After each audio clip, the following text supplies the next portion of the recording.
Hello. These photos are memes from across the internet, mostly from individuals from different social media accounts. But this is what Taco Bell was up against in 2006. In December of 2006, there was a terrible E. coli outbreak in the Northeast. According to the CDC, this outbreak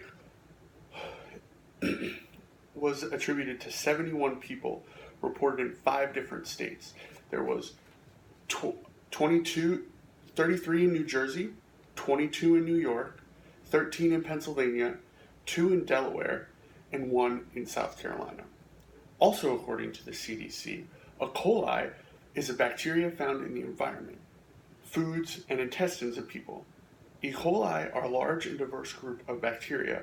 Although most strands are harmless, some can cause diarrhea, urinary tract infection, respiratory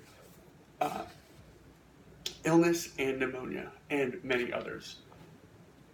And according to NBC News in Philadelphia, a health official described it as the largest E. coli outbreak in the Northeast.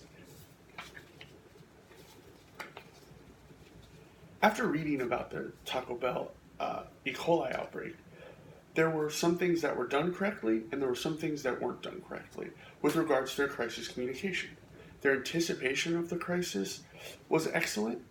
Their crisis management team had a plan, and they stuck with their plan, and their CEO showed leadership and credibility when talking to customers. Even though they missed some things, their crisis management team did a great job overall. I know it's hard to say that having an E. coli outbreak, Taco Bell did a good job, but with their crisis communication, they actually did. One of the first things is anticipating a crisis. If early warning signs can be picked up and amplified and acted upon, many crises can be diluted and in perception can be less damaging to your brand. Taco Bell had a detection system in place to make sure that they could catch foodborne illnesses early. Taco Bell's public relations director, Rob Padosh, says, "We first learned of the possible E. coli outbreak after one of the restaurants on November 30th in New Jersey. We immediately and voluntarily closed that restaurant and began working closely with health officials. They had decided to recall all the green onions because that's what they saw the culprit was, even though it was not.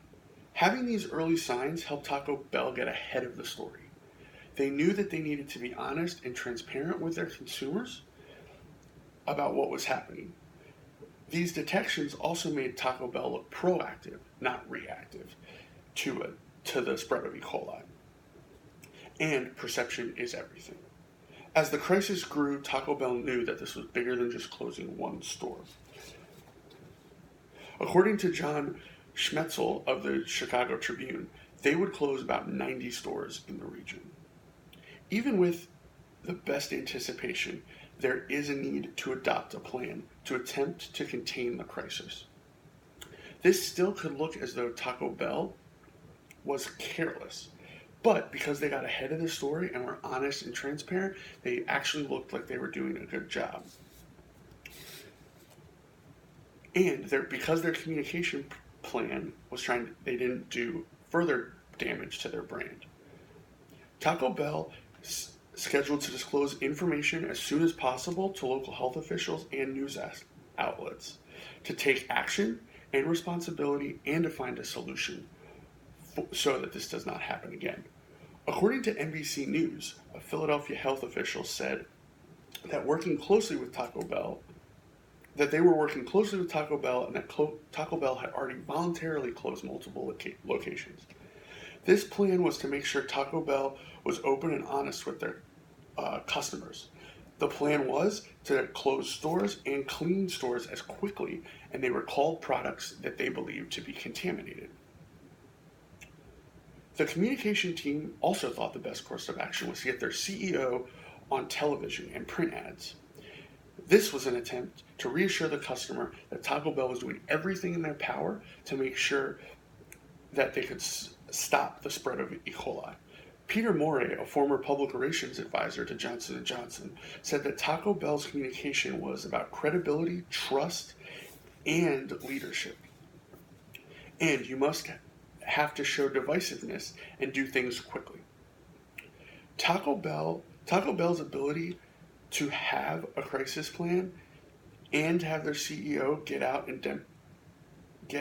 front of the story and be honest and open demonstrated leadership that helped contain the crisis and further damage to their brand.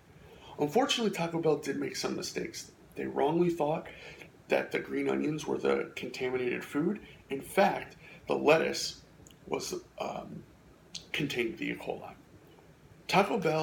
But because Taco Bell acted fast and was open and honest, did not further their brand. Taco Bell's public relations director also said, "Could you imagine if we had this information and waited 4 or 5 days for those test results, and we hadn't taken action?" Taco Bell was put in a terrible predicament. The E. coli outbreak was an event that could have caused permanent damage to their brand, even though it was out of their control. But Taco Bell noticed some early warning signs, used those signs to form a plan, and Taco Bell was open and honest about everything that they were doing to their consumers, and showed their consumers that they were doing everything in their power from happening this again. Thank you so much.